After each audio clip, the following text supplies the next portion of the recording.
अस्सलामुअलैकुम भाई, मेरे पेट में पानी है। मेरे 2 बच्चे हैं।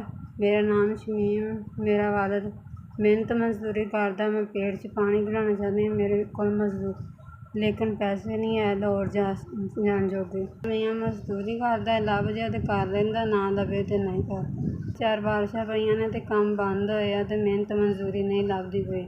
एक टाइम की रोटी पकदी, एक टाइम की नहीं पकदी पई। एक बारी फिर लाहौर जाना, मेरे को गुंजाइश नहीं निकलती पई ते ना पैसे लभदे पे। चादरां मैं कढा चुकी हूँ। एक बार मैं पेट का पानी कढा लवां तो मेरा महीना सौखा लंघ जाए। तुहाडी मेहरबानी, मेरी मदद करो। जिंदा रहांगी तो मेरे छोटे छोटे 2 बच्चे ने तो मैं जिंदा रहांगी तो बच्चों को पका के देवांगी ना। मेरे तो बाद मेरे बच्चों ने किसी नहीं समझना।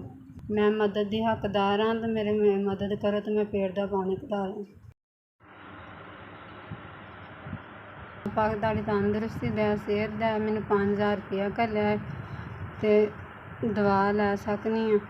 अल्लाह पाक तुहानू हाजिर कराए। अल्लाह पाक तुहानू तंदुरुस्ती दा फरमाए। अल्लाह पाक